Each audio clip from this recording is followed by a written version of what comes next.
Lifestyle থেকে সবাইকে স্বাগত। আজকে নিয়ে আসলাম দুপুরবেলার একটা ব্লগ নিয়ে। রান্নাবান্নার কাজ সারার পরে ছাদে কিছুক্ষণ থাকি। স্নানের আগে জামা কাপড় কিছু থাকে, ওগুলো কেচে টেচে রোদে শুকোতে দেওয়া।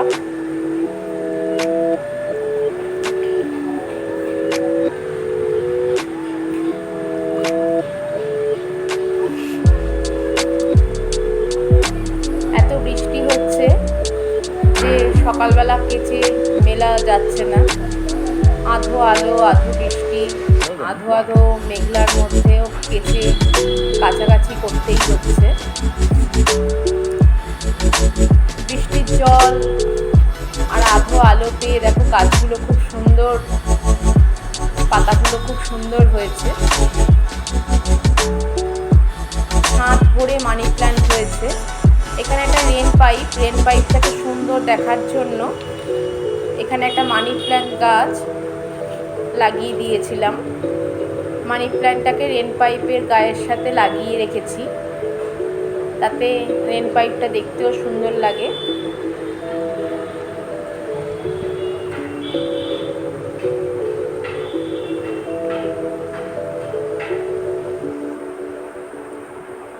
চলে আসলাম সকালে। কাচাকুচির যে জামা কাপড়গুলো ছিল সেগুলো সব শুকিয়ে গেছে, ওগুলো নিয়ে এসে এখন গোছাতে হবে।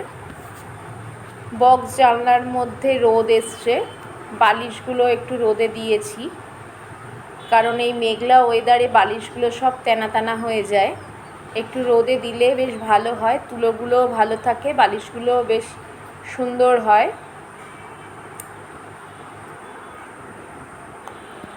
দেখো জামা কাপড়ও গোছানো হয়ে গেছে।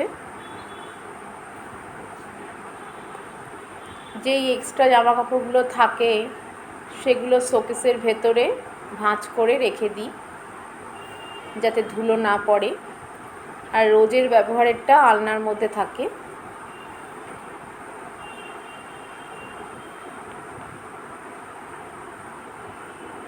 শোকেসের মধ্যে ভাঁজ করে রেখে দিলে কি হয়, ধুলো টুলো পড়ে না।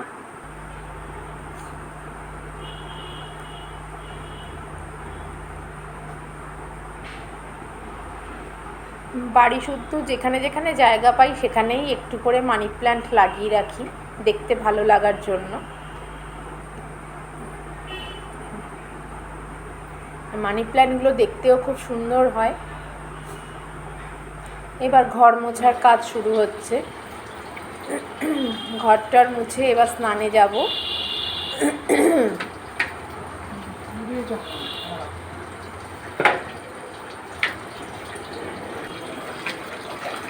নিচের তলাটা পুরো মোছা হয়ে গেল।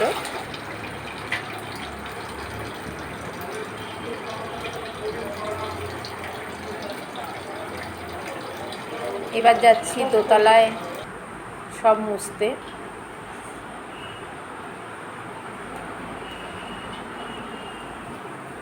কোমরে ব্যথা বলে হাঁটু গেড়ে ঘর মুছতে পারি না, ওই জন্য লাঠি ইউজ করি। ওই লাঠি দিয়েই বক্স খাটের তলাগুলো মুছে নিই।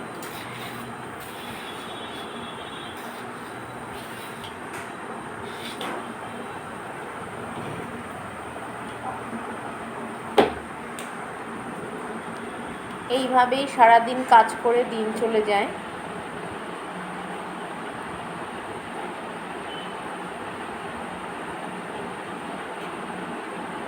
সারাদিন এত কাজের মধ্যে থাকি বলেই সব কিছু পরিষ্কার পরিচ্ছন্ন থাকে।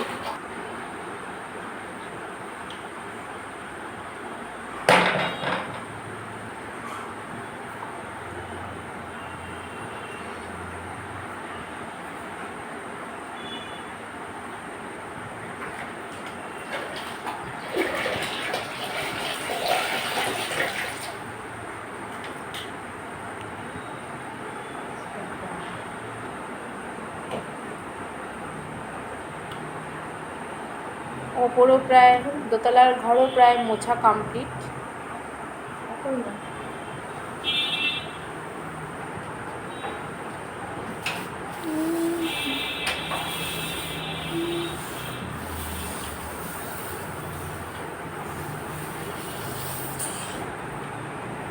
এবার কিছু জামা কাপড় রয়েছে, আবার ওগুলো একটু টুকিটাকি কেচে নিয়ে স্নানে চলে যাব।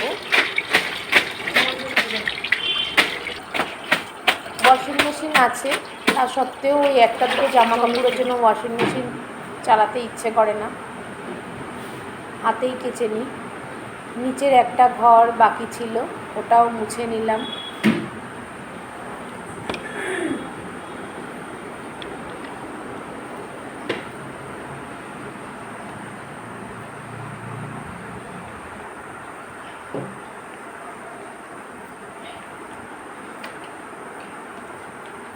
সারাদিন এই অক্লান্ত পরিশ্রমের ফলেই পরিষ্কার পরিচ্ছন্ন ঘরগুলো থাকে। তোমাদের যদি ভালো লাগে পাশে থেকো। টাটা।